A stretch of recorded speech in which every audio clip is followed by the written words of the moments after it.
All right, welcome back. Today, we're diving into something that feels like it's straight out of science fiction meets history class.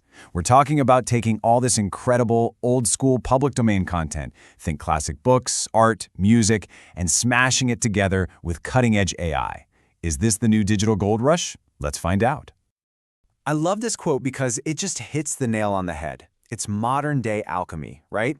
You take something that's basically free for anyone to use, that's the lead, and with a little help from AI, you can spin it into pure gold. We're talking about creating something totally fresh, super exciting, and yeah, maybe even really, really valuable. So this is the big question, the one we're really digging into today. Is this it? Is this the moment where creators, entrepreneurs, heck, anyone with a laptop and a clever idea can tap into our shared history and strike it rich? It really feels like we're standing at the edge of a brand new frontier. Okay, so let's get into it. This is our first stop, the new digital gold rush. Think of this as the treasure map. We're going to look at some of the incredible creative gold mines that are just sitting there waiting for someone to unearth them with AI. Okay, this is where your brain can just go wild. Seriously, the possibilities are endless. Mashup mania, Sherlock Holmes in Wonderland. I mean, can you just picture him trying to make sense of the Mad Hatter? It's brilliant. Or Dracula in Oz. That's a movie I would totally watch. And think about updating the classics. Romeo and Juliet as feuding TikTok stars. Their families are battling it out in the comments. It practically writes itself. This is what we're talking about, a gold rush of pure, unadulterated imagination, and AI can be your brainstorming partner in crime. So, it all sounds perfect, right? A free-for-all of creativity, money just waiting to be made. But, well, there's always a but, isn't there? Like any real gold rush, this new digital frontier isn't the Wild West. There's a catch. And trust me, it's a big one you absolutely need to know about before you even think about staking your claim. Which brings us right here, to the unspoken rule of AI. You've got to understand the law of the land, because in this gold rush, the law is copyright. And knowing the rules is what separates the prospectors who strike gold from the ones who, well, end up in a world of legal hurt. And here is the absolute bedrock principle you need to get. It's called human authorship. And it's simple. U.S. copyright law says for something to be protected, a human being has to have created it. You know, a machine, a computer program. It can't be an author. It's why that famous monkey selfie couldn't be copyrighted. And now, the courts are saying the exact same thing applies to AI. Okay, this chart breaks it all down perfectly. On the left, you've got pure AI generation. You type in a simple prompt like cat in a spaceship, and poof, you get an image. In that case, the law sees the machine as the author. And the result? It goes straight into the public domain. No copyright for you. But now, look at the right. This is where the magic happens for you, the creator. You are in charge. You're providing deep creative direction. Selecting from hundreds of options, arranging things, modifying them, you are the author. And that means your creative spark, your human contribution, that part is potentially copyrightable. This is the whole game right here. So, now that we know the rule, how do we actually play the game and win?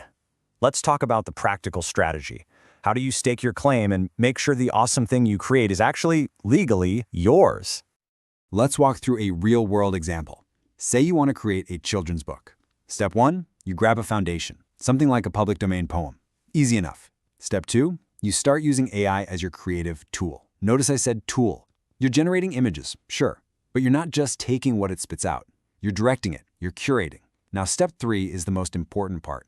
This is where you come in. You're adding your own authorship. You're writing new text. You're painstakingly arranging the layout. You're making major edits to those AI images. All that work, that's your human creativity.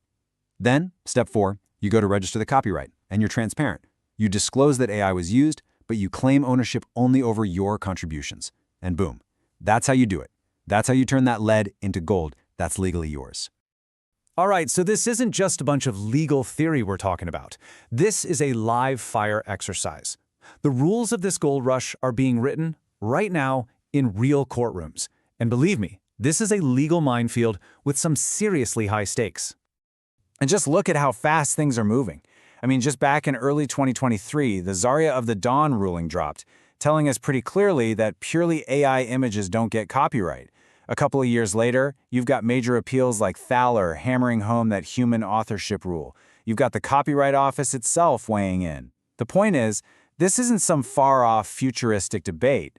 The legal lines in the sand are being drawn as we speak. And if you're still wondering just how high the stakes are, look at this number, $1.5 billion.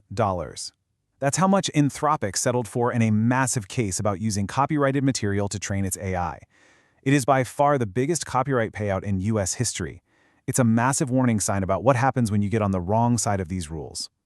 So all of this, the gold rush, the legal battles, it all pushes us toward a much bigger question.